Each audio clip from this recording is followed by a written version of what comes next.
এই দুনিয়াতে স্বার্থপর মানুষের অভাব নেই।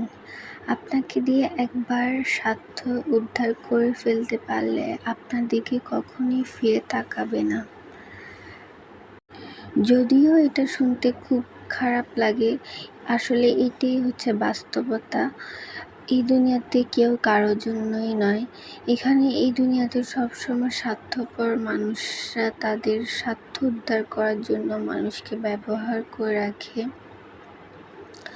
আপনি একটা জিনিস লক্ষ্য করে দেখবেন, যখন আপনি সারা জীবন মানুষের জন্য আপনি কষ্ট করে যাবেন, তার জন্য সব কিছু ত্যাগ করে যাবেন, তার জন্য পরিশ্রম করবেন, অনেক কিছু ত্যাগ স্বীকার করবেন, কিন্তু দিন শেষে দেখবেন আপনার সামান্য একটা ভুলে হচ্ছে তারা ধরবে আপনাকে। এই সামান্য একটা ভুল ধরেই আপনাকে অনেক ধরনের কথা শোনাবে।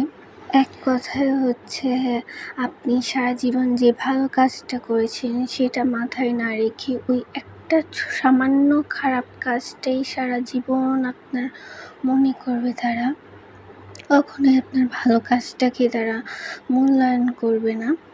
তো যাই হোক, আমার যদি কোনো কথায় আপনারা কষ্ট পেয়ে থাকেন বা কোনো ভুল ত্রুটি হয়ে থাকে, অবশ্যই আমাকে ক্ষমা দৃষ্টিতে দেখবেন। তো আজকে এই আয়োজন কিসের, অবশ্যই আপনাদের প্রশ্ন থাকতে পারে, তো আর প্রশ্ন করার দরকার নেই, আমি আপনাদেরকে উত্তরটা দিয়ে দিচ্ছি।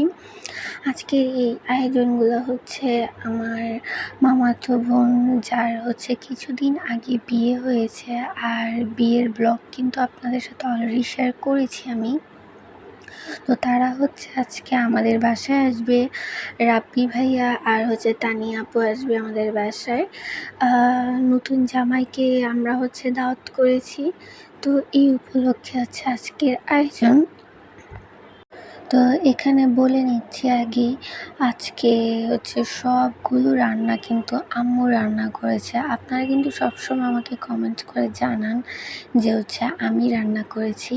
আসলে এমনটা কিছুই না, আমি কিন্তু কোনো রান্নাবান্না জানি না, টুকিটাকি একটু হচ্ছে রান্নাবান্না জানি, তেমন একটা জানি না। তো এই সব কিছু কিন্তু আম্মুই রান্না করেছে। আর আজকে হচ্ছে আমার গলাটা একটু ভেঙে গিয়েছে।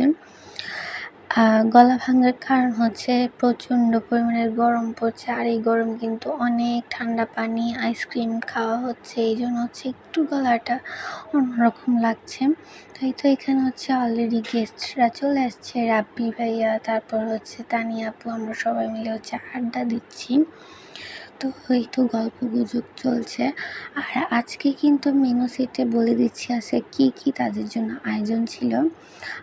গরুর মাংস, মুরগির রোস্ট, তারপর হচ্ছে চিকেন কাবাব, তারপর হচ্ছে এখানে দেখতে পাচ্ছেন চাইনিজ সবজি, চিংড়ি মাছের মালাইকারি, তারপর হচ্ছে সালাদ, আরও অনেক কিছু ছিল। তো এখানে হচ্ছে পোলাও হচ্ছে করা হয়েছে। আর এই ভিডিওটা কিন্তু হচ্ছে আজ হতে 2 সপ্তাহ আগের। তো এখানে হচ্ছে গেস্টরা যে মিষ্টি আনা হয়েছে সেগুলো একটু আপনাদের সাথে শেয়ার করলাম। আরও অনেক মিষ্টি ছিল, তো এখানে হচ্ছে গেস্টদেরও দেওয়া হয়েছে, আমরাও খেয়েছি। তো আর আমি একটু অসুস্থতার কারণে, নিজেও একটু অসুস্থ, তারপর হচ্ছে একটু ব্যস্ততার মধ্যে আছি, তাই জন্য হচ্ছে রেগুলার ভিডিও দিতে পারছি না। ইনশাল্লাহ আপনাদের সাথে ভিডিওগুলো কন্টিনিউ করব। তো আজকের মতো এখানেই বিদায় নিচ্ছি। সবাই ভালো থাকবেন, সুস্থ থাকবেন, আল্লাহ হাফিজ।